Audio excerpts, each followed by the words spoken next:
Dans Genèse 12:8, nous lisons, il se transporta de là vers la montagne, à l'orient de Bethel, et il dressa ses tentes, ayant Bethel à l'occident, et Haï à l'orient. Il bâtit encore là un autel à l'Éternel, et il invoqua le nom de l'Éternel. Ce fut le second autel d'Abraham. L'autel l'avait conduit à la tente, et la tente l'avait de nouveau conduit à l'autel. Si ce que nous possédons ne demeure pas sur le principe de l'attente, cela prendra racine. Il n'y aura pas de second autel. Lorsque nous avons tout consacré à Dieu, il laisse certaines choses dans l'attente. Cependant, nous ne pouvons pas en disposer comme bon nous semble.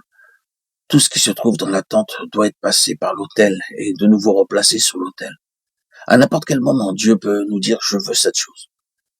Si nous la retenons en déclarant « elle est à moi », alors, dans mon cœur, j'ai renoncé à l'autel et je ne peux pas dire à Dieu que ma vie lui appartient.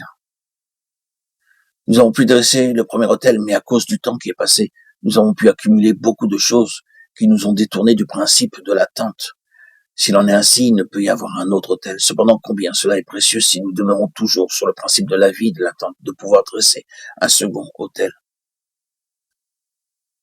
Rappelons-nous que nous devons toujours appliquer le principe de l'attente à l'égard de tout ce qui nous permet de conserver, car il nous les restitue pour faire face à nos besoins dans ce monde. Nous pouvons les posséder ou nous pouvons les perdre. Elles peuvent nous être données ou enlevées. C'est cela, le principe de la vie, de l'attente. Nous devons tout consacrer à Dieu et vivre pour lui seul. Mais s'il nous demande de conserver certaines choses, alors je les garderai. Il est clair que, en ce qui concerne notre vie devant Dieu, tout doit être vraiment placé sur l'autel.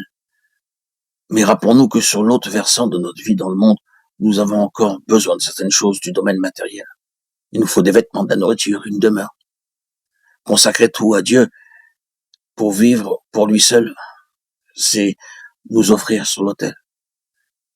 Mais il nous faut conserver certaines choses du domaine matériel pour avancer et continuer sur l'autel. Si Dieu nous demande de les garder, gardons-les. Nous ne pouvons pas bêtement tout dilapider au nom du Seigneur sans avoir eu son accord.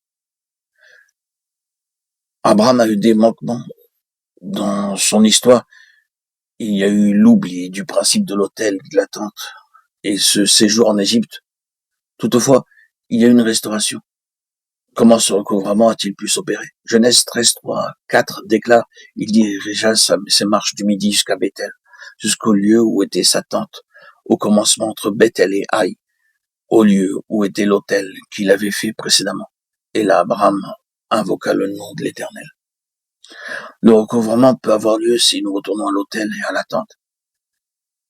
Quelqu'un parmi nous a-t-il failli? Sommes-nous retournés en Égypte de telle sorte que nous recherchons nos intérêts et la satisfaction de nos désirs? Si nous cherchons la voie du recouvrement, nous la trouverons à l'autel et dans la tente. La restauration de la vie spirituelle d'Abraham nécessitait un retour jusqu'au lieu où était sa tente, au lieu où était l'autel. Mais qu'est-il arrivé à Abraham après cette restauration? Dans Genèse 13:18, nous lisons « Abraham leva ses tentes et vint habiter parmi les chênes de Mamré, qui sont près d'Hébron, et il bâtit là un autel à l'Éternel. » Hébron signifie dans son principe communion. Après ce recouvrement, Abraham est entré dans le domaine d'une communion continue avec Dieu. C'est alors qu'il a édifié un autre autel. Si nous sommes en communion avec Dieu, nous n'oublierons jamais l'autel. Frères et sœurs, bien-aimés, chers amis, auditeurs, auditrices, enfants de Dieu, que le Seigneur puisse nous accorder la grâce de voir l'importance de la consécration afin de vivre sur le principe de la vie de l'autel et de l'attente.